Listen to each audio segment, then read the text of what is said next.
What does it actually take to build trust inside one of the most opaque industries in the world and turn that into a real thriving business? Know the hills you want to die on. Welcome back to the Responsible Luxury Podcast. I'm your host, Lauren Petrovic. The diamond industry runs on perceptions, relationships, and information that isn't always easy to access, and that creates both opportunity and risk. Today, I'm sitting down with Olivia Landau, founder and CEO of The Clear Cut, and one of the most trusted voices in the diamond and jewelry space. But she didn't just start with a business plan. She started by educating. While working on the bridal floor at Tiffany, she started a blog and began breaking down how diamonds actually work, building trust with clients before they ever made a purchase. That blog turned into a community and ultimately a multi-million-dollar company. In this conversation, we talk about what it really looks like to build inside of a legacy industry, how to stay clear on your decisions when the market pulls you in different directions, and why knowing your non-negotiables defines everything in business and in life. We also get into partnership, parenthood, and the reality of balance as a founder, and how Olivia is thinking about the next chapter, from AI to becoming a Columbia Business School case study. I'm excited to have her here for our first in-person podcast recording. And before we get into today's episode, please don't forget to like and subscribe. So let's get right into it. Hello, good morning, Olivia. Welcome to the Responsible Luxury Podcast. I'm so grateful to be sitting with you here this morning on a Monday morning in New York City. And I'm just happy to spend this time with you today. Thank you so much for having me. I'm really excited to be here. Me too. I feel like starting this podcast early on, it was always a vision of mine to bring together just the brightest minds and leaders of the industry, and you are someone I've had my eye on for a while and admired. That's so sweet. And I think that your journey as your personal evolution in entrepreneurship and business in the industry is something that deserves a spotlight. So overarching theme of the episode today is about trust. And it's about creating trust as the asset and creating trust in business, creating trust in your personal life. So why don't we kick things off and tell us a little bit more about the founding story behind Clear Cut and the early days of starting to build the blog and the community, and we'll go from there. Sure. So I grew up around diamonds and jewelry. My dad's side of the family were all diamond cutters and dealers from Antwerp. And then my mom and my dad had an independent antique jewelry business. So I always grew up surrounded by it, but I never thought I would get into it myself, mainly because they always told me it was a dying and terrible business and I shouldn't get into it. Yeah. Natural for any parents. Yes. They were like, we didn't go to college. We didn't have any choices. This is like what we fell into. But like, I'm first generation American. Like they said, education was a big focus. And they were like, live like the corporate American dream. Right. So that was the plan. But I graduated from NYU and I was like a little bit confused on what I wanted to do as a career. So I wanted to extend schooling a little more. So I asked if I could go to GIA to get my graduate gemologist degree. And it was kind of the best decision ever. While I was there, I fell in love with diamonds and gemstones. I also met my now husband and co-founder while I was there. So I was like, this is it. I will be in the industry. I probably won't do what my parents did, but I want to find my place. My first job was at Tiffany on the engagement floor. And that's where I really fell in love with diamonds specifically and bridal jewelry and working with clients to pick out their rings. Yes. But I wanted to get a little bit more hands-on. So then I worked in the Diamond District on 47th Street in a wholesaler, and very different vibe, but I learned so much. And at the same time while I was there, my husband, who wasn't my husband then, Kyle, went to business school at Columbia, and all of his friends were like, hey, do you know a guy that can get me a good deal on my engagement ring? And I became like the go-to guy for everyone there. I helped educate them, pick out their diamonds, create their settings. And that's when I decided to start The Clear Cut. It was 2016, so 10 years ago now, as an educational blog. And it was really just meant for like our friends, his classmates, to read about like the 4 C's, what I would recommend do's and don'ts before coming to work with me. Right. Then through Instagram, I just started posting some of the designs I was making on social media, and it kind of blew up. From there, people started following the account, asking if I could create their custom rings. So it turned into this like accidental like side business that I was doing like before, after work, during my lunch breaks. And Kyle was like graduating from business school and was like, I think you have like a business on your hands. Maybe we should like do this together. Yeah. Mind you, we like weren't engaged or like married or anything. We were just dating. But I was like, I don't know if this is like my hobby. I really enjoy it. I don't know if like I want to be an entrepreneur and like do this full time. Right. But there was clearly like a white space in the market, like an opportunity. So in 2018, we got into a tech accelerator called Techstars. And I said, like, if we got in, I would quit my job and like give it a go and see what would happen. And that's kind of where we like took that leap of faith and started doing our custom bespoke diamond engagement ring business that was like fully remote at the time. And during the time when you were doing the blogs and you were posting the designs on Instagram, no intention of starting a brand or a business. It really just organically sprouted. Bored at work, like, and I just like needed like a creative, fun outlet, and blogging was like more of a thing then, obviously, and I think Instagram was like fairly new. There weren't even like stories or anything. I was just like posting some design, so it was just like a fun thing I was doing, and I was like making extra money on this side, and I got to like work with clients, and that was just really fun for me. But I never thought that was going to be like a full-time thing. And what's interesting to me is your parents were in the industry from a different angle. Yeah. And when you stepped in, you started creating this role for yourself. But being in the business too, there's such special nuances to the industry that I feel a lot of people outside the industry don't see or appreciate. So I'm curious, when you growing up, you watched your parents with their antique jewelry business, and you watched your father with the diamond cutting. What's something, when you started working in it, what's something that surprised you most about the industry, the way that it operates? Well, I think I had, like, obviously I learned a lot, but I had especially working in wholesale, going from like luxury retail to wholesale was the biggest learning curve for me, and just how the whole industry operates. It's very, relationship based. It's very trust based. A lot of things are done with like handshakes or like agreements, like not like contracts or anything like that. So what I learned is it's really about like the personal connections and like the trust that you have, not only with like your clients, but also your suppliers. That's kind of like everything. It's all about like the relationships you maintain. It's so true. I mean, the industry itself is somewhat still antiquated, the way that it operates. So. We're talking, taking thousands and thousands of dollars of merchandise, and your signature on a piece of paper is what's like a scribble scrabble, yeah. Literally a scribble. So it's quite amazing that just the industry itself, I think it's, again, the human connection. We talk about luxury and what is trust and what's shaping the future of luxury today.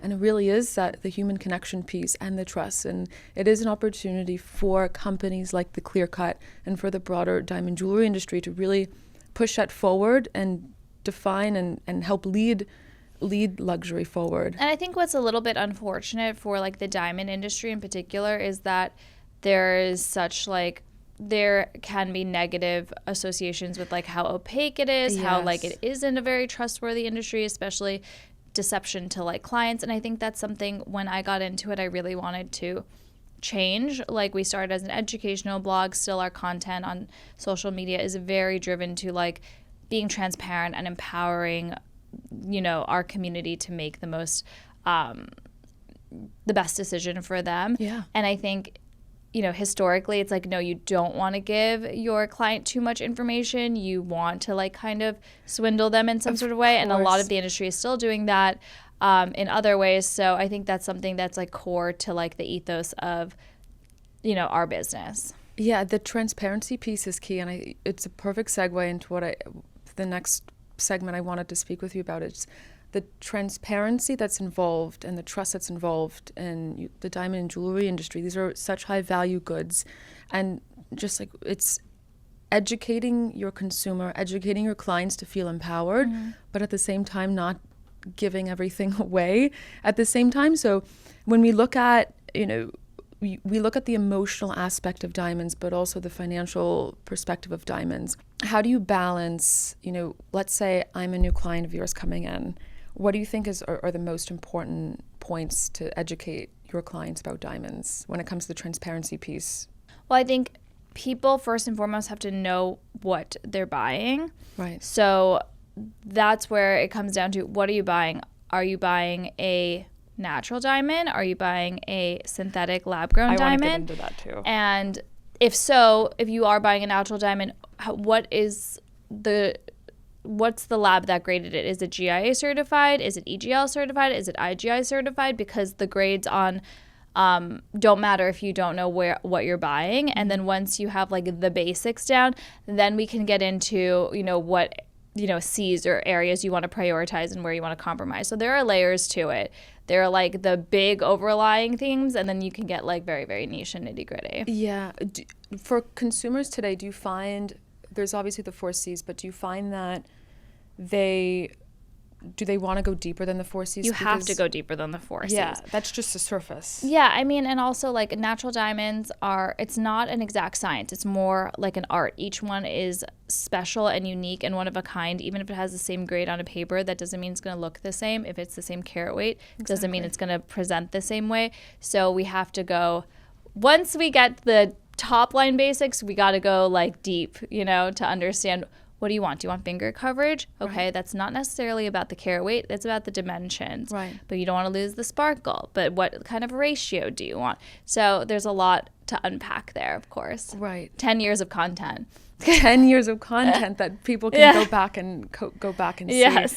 So with consumers today, the industry itself is still relatively opaque. And that's why I love what you've done, is putting information and education out there full facing for consumers to see and take in. Still today, there's a lot of misconceptions about the natural diamond industry, about just the supply chain of jewelry, the origin of gemstones, and Clearcut has created some incredible partnerships, Tracer, De Beers, etc. Today, what would you say are one or two still relevant misconceptions by consumers that you're hoping to go away? Lab grown, of course, is one of the most obvious ones. Well, I think for natural diamonds, the industry for a long time I don't want to say they were like a bit lazy, but they were a bit lazy because they thought that, there was gatekeeping in a way. There was always going to be like demand for it. It was unnecessary to like tell the story of them. And so that left a lot of gaps where, people that weren't part of the industry or like trying to create their own narratives filled it in for them, because actually the natural diamond industry is so regulated, so ahead of its time, but like so behind on telling the story. So I think the blood diamond narrative is still out there. Like you see it in my TikTok comments like every day. It's like, oh, like a child slave like died for this. Where in like reality, entire African nations rely on this natural resource to fund like free healthcare, education, infrastructure, like Botswana. So it's actually the complete opposite, that by not buying a natural diamond, you're actually hurting an African child versus if you were, which I think is kind of mind-blowing for the average American consumer, because we don't tell the stories of country of origin. And the fact that now we have amazing technology like Tracer, where you can literally trace the exact diamond you have from the country of origin, the exact rough it came from, how it was cut, polished, and planned, sometimes the exact person who polished it, and everything is completely traceable on the blockchain. So we're actually way ahead of our time, where as I think the synthetics and lab-grown marketing kind of filled in a void, saying lab-grown diamonds are more ethical, when they're in fact mass manufactured in factories in India and China with very much less regulation than the mines. I've been to lab-grown factories, I've been to natural diamond mines, and there's a stark difference between the two. I mean, the amount of energy consumption. And just working conditions in general. Right. We were talking a bit before the podcast today about visiting India. Is one of the largest, 90% of the diamonds are coming out of their major point of transformation.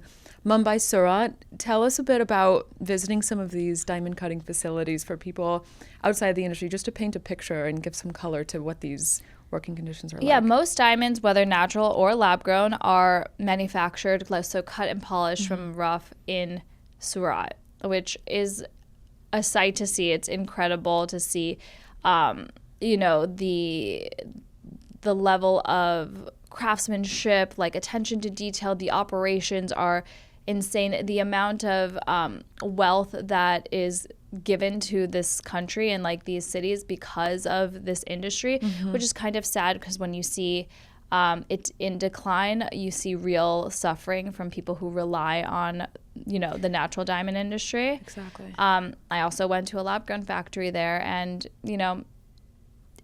you can see how something can be like grown in kind of a microwave over a few days and then treated to be manufactured for like perfection, but it's a commodity. Right. I mean, it's not really, it's a mass manufactured product without like inherent rarity or value. So it's just as beautiful once it's finished and cut and polished, but they're completely different in terms of what they represent and the value that they hold. And it's also the level of craftsmanship and the generations of knowledge and Yes. expertise that's passed down is something that's so incredible. One of the, recently... And the amount of wealth that's created for so many new generations too. It's like what you were saying before. It's really an engine for the economic growth, for social growth, for And one of the growth. things that I was most impressed by is some of these huge site holder diamond manufacturing companies in India.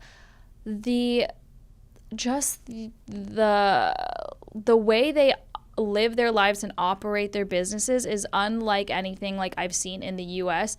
They are like driven by higher purpose. Like a lot of these companies, they pay for their employees to have like housing and homes and cars, and they always donate money back to like having clean water or just helping their community. There's like a really strong sense of like building a lot of wealth and being profitable, but giving back to like the local community. And I think it's such like a beautiful thing, and I think it's like part of just like the culture in India. I love Indian culture for a slew of reasons, but tying that back to the consumer standpoint, when they're shopping for engagement rings and they're considering lab grown and they're considering natural, truly buying these natural diamonds, you are investing back into this local infrastructure in India. And it's like having that connection to the human to human connection we were speaking with before.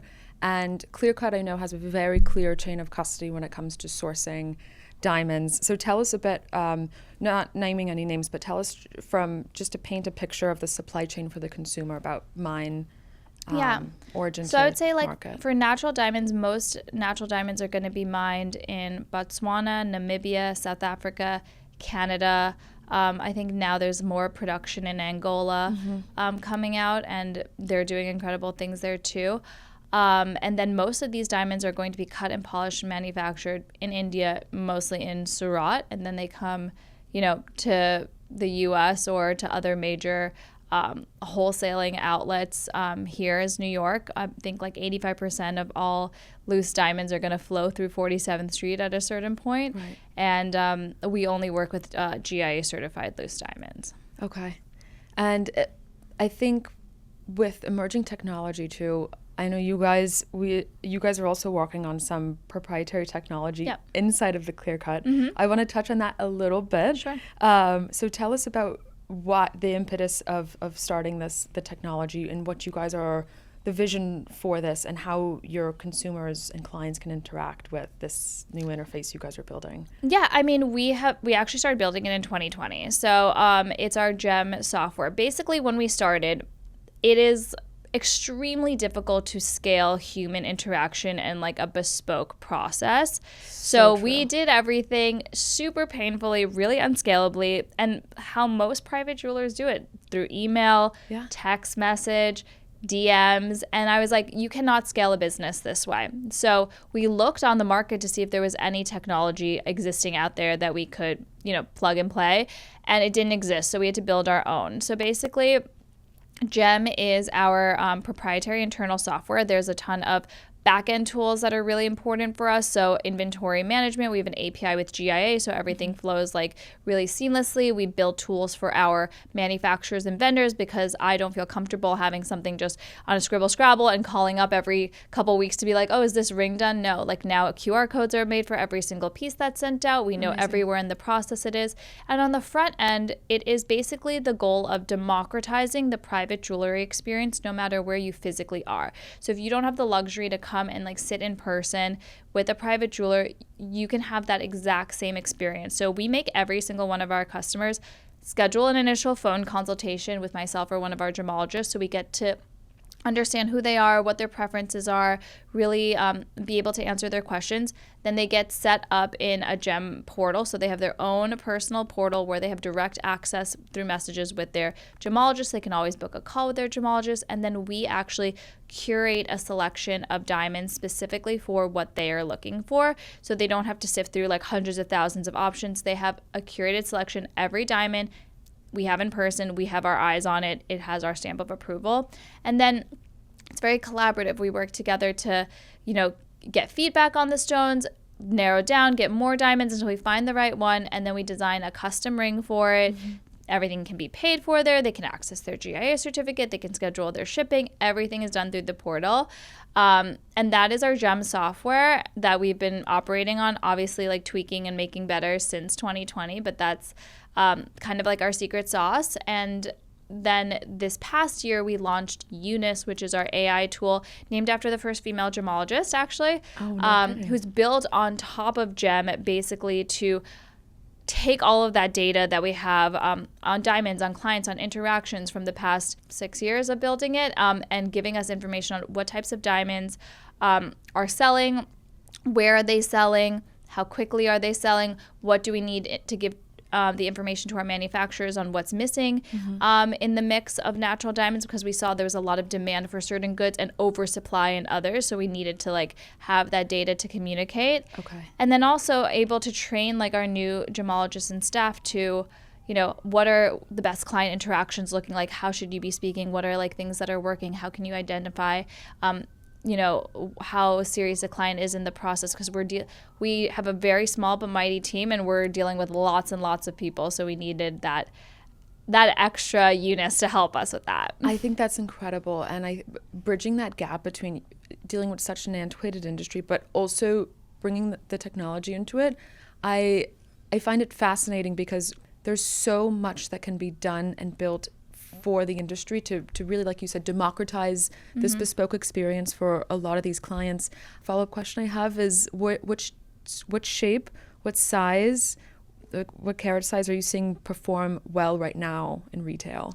So for us in particular, and I think we have like a unique clientele because we are only natural, right? And we like are we dabble with like a bit more unique stones. But what we've been seeing is something that Eunice told us the other day is like we have 115% increase in K to O colors, which is very interesting because clients are going to embracing lower colors and like warmth too, with higher clarity, right?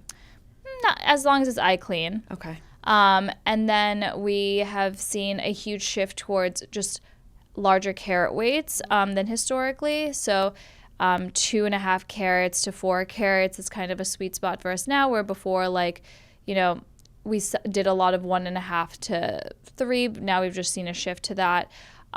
Elongated cushion cuts, antique, old mine, and old European cuts have been very popular, specifically with longer ratios, like a 1:4, which is really difficult to find. So yeah, that's kind of been the shift we've been seeing, which is very interesting. And I think it tells a lot about like where we are culturally. I think with lab-grown diamonds having entered the market, being so easily available, all being like DEF, VVS quality, anyone can have like a 6-carat D color diamond on their hand. The price is tempting for a lot of these consumers. Well, I think people don't know that they're $50 a carat. So also we were the first company to ever offer a free lab-grown diamond for a travel ring, just to show that they are complementary products, but not, the same thing. Exactly. So I think now with the prices going down, there's a lot more competition. Everyone wants something unique, something that immediately looks, natural or just something different. Yeah. So I want to slide over and transition over to talking about leadership, specifically leadership under pressure. No, the irony here between diamonds under pressure growing. Thinking about your last since 2016, really, when you started building the Clear Cut, almost been 10 years now. Mm-hmm. Thinking about leadership under pressure, you've started with the blog in the early days, and slowly things started to evolve from hiring your first employee to starting to grow and scale the company and creating partnerships with some other incredible companies within the industry. How do you balance leadership under pressure, and how do you make decisions? A lot of times when we're faced with really hard decisions we have to make under pressure, maybe they're quick turnaround time. What are some, do you have a decision framework or core principles that you live by during a period of time when this happens? I think, pressure, I always think is like a privilege to be able to be under pressure. So I work really well under pressure. I think how I've operated my life and business is know the hills you want to die on, and know who you are. Know the hills you want to die on. Mm-hmm. That's really good. There was so much pressure in 2022, 2023, everyone was you're so stubborn, you're going to make a huge mistake, you should be selling lab grown, there's so much margin, this is the future, you're not embracing technology, when we were embracing it in a different way. Yeah. And that was the hill I was willing to die on. I was I'm not compromising my flag in the ground. Yeah. And I will let the company die on this, So the way I saw it as a gemologist, just taking a step back on why I felt so strongly on it. When you're at GIA doing your colored stones, half of the whole, the entire thing is identifying what stone it is. Is it synthetic? Is it natural? What is the process? They're different, and you're trying to decipher the differences. And you understand that synthetic gemstones have been around for over 100 years, mm-hmm. and what the trajectory was for that. No one looks back on history. So you see, okay, it's hot. Everyone thinks it's going to be the new thing. It's going to replace it. Then they flood the market. They're really inexpensive and no one wants it. And the market bifurcates. You can get it on HSN or QVC, mm-hmm. but it's not stopping these Colombian emeralds from selling at Christie's, So I knew that was happening. And yes, you could do a short-term money grab like every single other person did.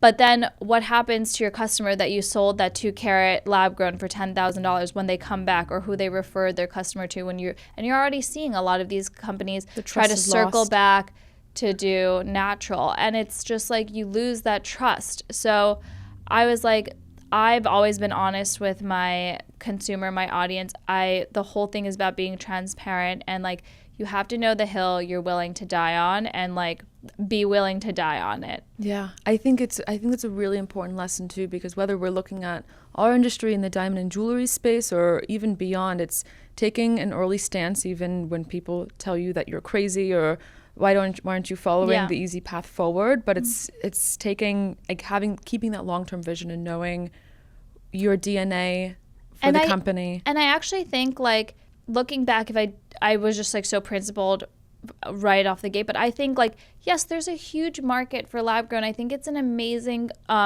alternative for cubic zirconia. Agreed. Or moissanite. Agreed. Fashion jewelry. There's Zara and there's Laura Piana, and though you don't sell an Hermes bag, you don't go to Hermes and see a Birkin and a dupe right next to each other at the sales counter. There are different places for them, and they're not interchangeable. But that's the problem with what was happening. It was getting too muddied. So if I was to ever get into it, I'd be oh yeah, if I wanted to do a fashion line, but that's a whole nother business. Create a separate subsidiary. That's a whole thing. But you can't sell them side by side and be they're the same thing. You can't tell them apart, blah, blah, blah. I think that's a really good analogy to help people understand too the lab-grown market versus natural diamond market, because fashion and jewelry are very easily comparable. Yeah, and there's so many different parts of the industry, but it just got too muddied and people got a little greedy. Yeah. Exactly. Looking at the Clear Cut today, you've really built this business out out of college, out of one of your first jobs at Tiffany's, and then starting to build it alongside your now husband and boyfriend. What I want to talk more about partnerships in life, whether that's in business or even personal partnerships as well. The first thing I want to ask you is building a company with a significant other. How was your experience with that? Well, it's something I always said I would never do because Right. my parents had a business together and they're no longer together. There's no separation between work and Yeah, and it didn't work personal. out for them. So I saw that and I was like, I will never go into business with my husband. Yeah. So when he proposed going into business together when we were just dating, I was like, absolutely not. Red flags. But we do make a very good team and we have very different skill sets. So I think that's how it works out. Like, I have no clue, like, he's like doing the accounting, the business, blah, blah. I trust him with that. Yeah. And he trusts me like with design, diamonds, product, like client stuff. And then we actually have a lot of shared interest on like the content creation. He has like a lot of good ideas. We call him like the Kyle Jenner behind everything. He's always like... So I think it's great because we have respect for each other's lanes. We don't really overstep. And it's kind of romantic. We have this shared goal. And a lot of people are like, oh, it's really hard to go into business with your spouse. But I think it's hard to go into business with like Anyone. a friend co-founder, because a lot of times like we are like in lockstep with like our vision, what we want. But if you have a co-founder that's your friend and they get married or they move away or they, they're just like in a different phase of life, they may not want the same things for the business or for their life. So I think it's actually easier, at least in our situation, that we are married. I mean, all of our eggs are in one basket, but I think it's quite special too because yes, when you get into business with someone, you actually are so integrated, and I mean, it's a business marriage. Mm-hmm. The key is having that shared and common vision and keeping that same vision in mind and intact and continuing to build together. And we love talking, like everyone's like, oh, do you ever like separate work? And then we're like, no, we don't. I mean, if we're not talking about work, we're talking about our kid, but like this is like our first child, Your son is so handsome. Oh, He's thank you. Such a cutie. Can you share a bit more about the parenthood shift? Oh my God. Having a kid is like almost like it's harder. It's so much harder, and I think that now I'm not a parent yet, but I think it's so hard, and a lot of people aren't talking enough about it. Like balance, it's like, how do you achieve balance? There's no balance, and honestly, like I mean, like props to like all like business owner moms, working moms. Like I truly underestimated it. It was like insane. Well, we were like so hardcore, like live, breathe, like nonstop, like the business. And I think having a kid like forces you to take a beat and take a step back and just surrender a lot of things. I'm a control freak and you can't control everything. And that has taught me a lot. And you have to find like some sort, there's no balance, but like on the weekends, I'm not dealing with the emails. I'm not looking at anything. I'm like all in 100% like with my son. Not even a peek? I'm not. He is, but I'm not. I'm like fully focused. Mm-hmm. And then during the week, like I'm all in on work. So it's just about, in balance in a sense of like you're all in on one thing or another. I never want to be like not present with him, you know? So halfway presence, like one foot in the boat, one foot I in never want to another. be on my phone, like looking at something with him there. If I'm with him, I'm like with him all in. But then like if I'm working, like I can't have him around. Yeah. And like I really underestimated. I was like, oh yeah, I'll just go right back to work. I brought him to the office every single day of his life for the first like 3 months after I gave birth. I like didn't take a maternity leave, and that was wild. I like will never do that again. Wow. Wow, that must have been really intense too at the office. Oh my God, I think like my employees were like, what is going on? This lady is crazy. You're dedicated. I was like interviewing people with him like strapped to my chest, and they were like, what's the maternity leave policy? And I was like, not this, whatever, it's not this. That's quite funny. I think that there's also something that a lot of founders, CEOs, and business owners carry, both mothers and fathers, is there's like an invisible pressure in a way to show up fully as running the company, but then also showing up as a parent or even as a partner. So talk a bit more about like some pressures that you want people to start to have more conversations around? Like, for instance, like even just like feeling comfortable, like to want to have those chapters and those seasons of life to take time off and maybe start to focus on the family, or even those seasons of life where you're like all in on the business and you're going 110 miles an hour. Exactly. It's all about seasons, and I think you're never going to be like perfectly balanced at any one time. There's going to be a part of your life where you're going to have to work so hard and work harder than anyone else, and you're gonna have to put in those hours. And like when you're starting a business, you have to like build it from the ground up. You can't just like be part-time or like dilly-dallying. It's if you want it to be successful. And then you will be forced to take a breather and break when you have a kid. Like physically, mentally, like you cannot operate at that same level that you were before. So take advantage of those times when you can. But life is about ebbs and flows and different pressures at different like times. But I think the most important thing is having like a vision or a goal of where you want to go, and having like a clear direction, and having that North Star like kind of keeps you like in track throughout like whatever life is throwing at you. And it keeps you grounded, because some days you can get lost and so bombarded, but keeping that like North Star like visually, even just looking at it, and you're like, oh, okay, this is where I'm going. This like is where I I'm am into kind of like some woo-woo stuff. Like I do really believe in like visualization and like manifesting and like gratitude. And so like I am big on like visualizing like my goals of where I want to go and like manifesting it. So I think like that kind of keeps me grounded. I walked into your office the first time. We met a few months ago, and I walk in and it's like this balanced Zen, white candles, crystal. I'm like, this is so like this is like the ideal office environment. So it reflects truly on you too, because I think it's important with your environment. You want it to be a reflection of how you feel. Well, we want clients to not feel like people can get really like stressed out when they come or like nervous. So we want it to feel like as calm as possible. Well, you guys are doing a very good job. Thank you. I want to switch perspective a bit and look at the luxury industry itself. So now, I mean, it's so oversaid, but the world is changing very quickly, especially the luxury industry. Where do you see things breaking off from the traditional luxury model, and then now as we are transitioning into this newer model shaping luxury? And what's something that's breaking traditional luxury? Breaking traditional luxury? Well, I think like it's interesting. Everyone talks about this K-shaped economy. And I think that is kind of what's happening. There are more like upper middle class, like kind of millionaires coming in every single day.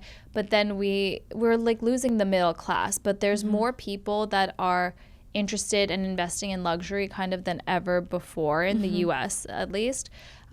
International markets are different, and there's like, their own set of things, a whole different things. Like China isn't what it used to be. I don't know if it will come back in the same capacity. But we're seeing a lot of people invest in luxury experiences, I think, more than anything. Luxury hotels, luxury vacations, business class travel. That's where we're competing with share of wallet for, I think, in terms of, physical goods. Exactly right. I think you guys do such a superb job with bringing the experience in, because now I've been noticing too, like looking just purely at luxury goods shopping, clients and consumers are tired of going into a store, buying something off the shelf, and really creating, I think what they're craving now is something that's really more one-of-one, bespoke and custom and tailored towards them, which you guys have been doing since you guys have been early movers on this since the early beginning. I think it is all about like the feeling that comes with the purchase, the memories, that experience. And that's what's so special, I think, about bridal in particular, like your engagement ring, working with your partner, like picking out the diamond, creating a one-of-a-kind setting, maybe with like hidden details that are special for you. And then obviously, you know, having that moment, that proposal where a lot of people do travel for, or like have family or friends around. And it's just like a moment to remember in your life, which kind of coincides with like those luxury experiences. I think also you're seeing like a lot of people just in terms of like the handbag experience, right? Like handbags have been like but in particular, people are really into like getting a Birkin or a Kelly bag or like an Hermes bag. And it's like the experience around, oh, I have to buy like this certain things, or I'm in Paris and I got a leather appointment, and let me tell you the story of like what was, you know, offered to me. It's all about like the storytelling, like the experience around the luxury purchase. No one's just like, I'm going in, here's my credit card, walking out. That doesn't feel good, you know? And you can't make a TikTok about it. You can't, exactly. It's not Instagrammable. Yeah. I think that's interesting because jewelry itself is a collectible. It is this like one of one bespoke piece, and I see this emerging, or I see this emerging trend of like diamonds jewelry becoming more of an asset class, but branding it more so. I think that there's right now where we are, a lot of consumers, there's a lot of, again, mistrust in the diamond industry, so a lot of people aren't necessarily investing into jewelry as much as they were before. So and I think a lot of like branded jewelry is getting like, people are getting tired of it. It's getting like oversaturated too. Like once like the Cartier Love bracelet was like a status symbol, or like the Van Cleef Alhambra, I think everyone's like kind of tired of that. That everyone right and their mother has something, and that comes to be a question: is that true luxury when everyone can access it, or if everyone has the same thing? Tying it back to the trust piece, also one of the things that you guys do very well is like building that trust with the client, and I think trust is one of the core pillars of this new model of luxury today, and looking at trust as part of the experience with the customer. It's like that human to human interaction that being in the jewelry business, it's one of the most personal one-on-one connections in really any industry. So it's something to be spoken for. So Clear Cut has built and been successful in one of the most trust-based industries and categories of all time. What are you most proud of with what you guys have built? I think I'm most proud of that we built a business and a company that you know what we stand for and you know who we are. I always say, like, when you're building a business or a brand, you can't be everything for everyone because you could lose your sense of self or your identity or like who your core like community is. So I'm really proud of like the community that we have around us, our amazing team, and like all of the incredible advancements we built for the industry being like who we are. And one thing I'm really proud of that it just got launched and is coming out is we have a case study at Columbia Business School about our business and being an only natural company and the history of like the natural diamond industry with a focus on Botswana. And it will be taught in the core curriculum this coming fall to all Columbia Business School students. That is wild. Yeah. That is wild. So I'm really proud of that. It's kind of like everything that all of the hard work we've been doing, working with like countries of origin or like Tracer, De Beers, and educating the consumer and building technology. It's all kind of encapsulated in this. It's coming together, and it's like you going back to what you said before. It's putting that flag in the ground and dying on that hill that you chose, and it's remarkable because now it's getting into this case, which by the way I want a copy if I can get if I can get a copy. Yeah. I think it's really just a nod to standing true to your thesis, your vision, your core beliefs as a company, and not veering away from that, because like you said, it's very easy to be distracted and want to be everything for everyone as a company. Yeah, you see like, oh, like this person's doing that, like I want to do that, or this looks cool, like I want to do that, and it's just like, does that fit into anything's going to look attractive on the outside, but it's really understanding and knowing who you are. So tying things together, I want to jump forward into the future a bit here and talk about a feeling, perhaps, let's say we're having the same conversation in like 10, 15 years from now. What's a feeling that you want to leave with your clients, a feeling you want to leave with your employees, a feeling you want to leave with your family after the end of building? I want to leave a feeling of like legacy, that we've made like a mark and an impact in the industry, helping it turn around, helping it make its way into the future to the next generation, shaping the way how people look at diamonds, buy engagement rings, forever. I love that. And give us one or two of your non-negotiables. In terms of what? In terms of, it could be business, in terms of being a mom, maybe in terms of being a partner.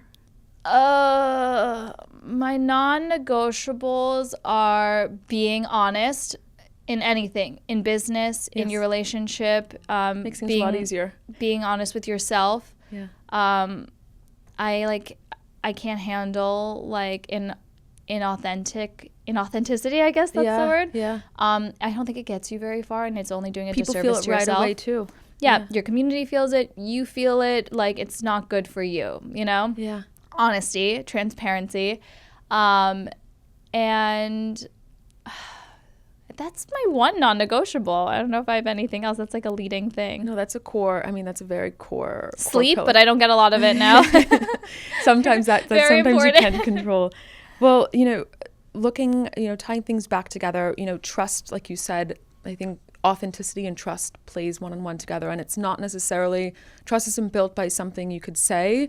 It's not built in just one single decision, but it's really like a series of micro decisions made every day, and that's how you build that's how you get into where you guys are, looking at where you guys are today, and really defines building something that will last beyond you, I think, is really the goal. Yep. Especially in the jewelry industry, because we're dealing with multi-generations of companies, which is like really, really remarkable. So I think, business and life intertwine. There's always trust at the center. And, I think building from that, like you said, going to your non-negotiables of like always being honest, always being authentic. It's, building from that core. Every ripple effect outwards is going to, it's like even the micro interactions between your clients, your suppliers, your customers, it's like always operating from that core. Everything else seems to, really work itself out. So, Olivia, one last question for you is, if you were to describe, let's say, the luxury industry today, if in 5 words, less than 5 words, if you were to create like a billboard campaign for the diamond and jewelry industry. Okay. What would be on the billboard? Oh my God. I think it's all about like you have to like make luxury like fun. You have to make it like something people want to experience, want to invest in, like making it personal, Yeah. Luxury has to be like personal. There's creative expression to it too, which is the luxury today. These diamonds are specifically for you. This ring was made for you. This like moment is for you, Yes. That's what it's about. It's like luxury has to be personal. Make it personal. Yeah. I'm looking at your jewelry today, and I want to put a quick plug in the clear cut. Show us some of the pieces that you have on today. Right now I'm wearing, because I feel like it's like getting warm out. I really love a little like dainty lariat when it's like warm out. Yeah. And I'm really loving a pinky ring moment these days. I'm wearing our Luna ring with an oval. And just like I'm like experimenting with different like ring stacks, some eternity bands, some fun things. I've been loving the ring stacks lately. I love like a very clean, elegant outfit, and then I'm always taking like photos with my hands. So I, for a long time, was like just wearing my engagement ring, and I was like not a ring stack person, but I admire people who can like stack and layer. And I was like, I made a decision one day. I was like, I don't care if I have to take my rings on and off all day. I'm going to be a ring stack and ear stack girly. Yeah, I mean, you've got to. I just got my third holes pierced as a 35-year-old. I was just like, one day I was like, you know what? I'm going to go get this during a lunch. And I went and I got it. That's and so fun. I've been loving it. It looks lovely. And I get to like switch it out all the time. And they have, I mean, it's great talking points too. Yes. Something that I'm thinking about is like diamonds as an alternative asset. What's your view on, you know, looking at diamonds that way? And do you think they can ever have like a position in people's portfolios? I mean, I think it's diamonds are great storers of long-term value, but I would never like buy a diamond thinking like it's gonna appreciate immensely as an investment. Some people it has, you know, diamonds went crazy like after COVID, and a lot of our clients who bought it before like made a lot of money on their diamonds if they sold it. But I don't look at it that way. I think of it as more of like a long-term, like stable, like store of value. Yeah. And if you need to liquidate, God forbid, for a pinch, like you can. Right. You know, there's been a lot of, I think there's a lot of naysayers who think diamonds aren't really an investment. And I mean, I would argue like, you know, historically, diamonds have like been a store of wealth and then like saved lives. Like my family, like certain people in my family like survived the Holocaust by like holding diamonds in their pockets, you know, and getting passed through. So I think, yeah, it's not like a stock, or I don't know, it's probably more stable than like Bitcoin, but it's, you buy it to hold value over for time. generations. Yeah, and like you know, down too. And pass it down, exactly. But yeah. Okay, hot take on New York City. Do you have a favorite restaurant right now? I literally don't go out or do anything fun anymore. Do you guys like to cook at home? I am like, my Friday nights consist of like staying home and like making like baby food and stuff. I wish like I knew where all the cool things were. I used to be cool and I used to go out all the time, and now I have no clue. I saw you guys were out in Central Park yesterday. Yeah, we're in Central Park a lot. Is that like, what's your favorite Sunday activity with the family? Well, if it's nice weather, like it's so nice to go Hopefully out. soon we get nicer sunny weather. Yeah, going to Central Park, playing with the kid, like that is like having like brunch or something. It's just like or like having our friends come spend the day. Like that's just like an ideal day. Yeah, it's also nice too. Your like mothers, like it's nice to be able to grow also with your friends, like seeing kind of being a part of like the chapters and journeys. It's like getting married and like, we got really lucky that two of our best friends had kids like within a month or two of us, so it's really nice to like get them together. You can go through the parent journey together. Yes, I don't know what I would have done without them. Your son, do you think you're going to want to involve him in the business when he gets older? I don't know. You won't push him? No, definitely not. If he wants to be in the industry, great. Hopefully, like my goal is to ensure that there is a next generation in this industry. Yeah. But if he doesn't and he has other interests, like that's amazing too. I think he's very musical. We'll see what happens. Oh, okay. Very good. Very good. Well, Olivia, thank you so much for spending this time with me today. And it's really exciting because this is the first in-person podcast. I know, I'm so honored to be the first in-person guest. I'm so honored to be able to share this episode with you. So, you know, many more to come. And I wish you guys the best, you know, over the next several years. I'm happy you too, to be congratulations. able to. Thank you. But really incredible job. I admire you so much as a founder, as a mom, Thank you. and just as a wonderful person. So thank you so much for sharing, you know, you're being open and sharing your journey with us. And, you know, I think today, just like circling, you know, tying things up, it's like between like trust, leadership, and long-term thinking. It's again keeping your North Star at your core, and, you know, keeping that honesty and authenticity within yourself. And I wanted to thank the community today, the Responsible Luxury community, for joining us.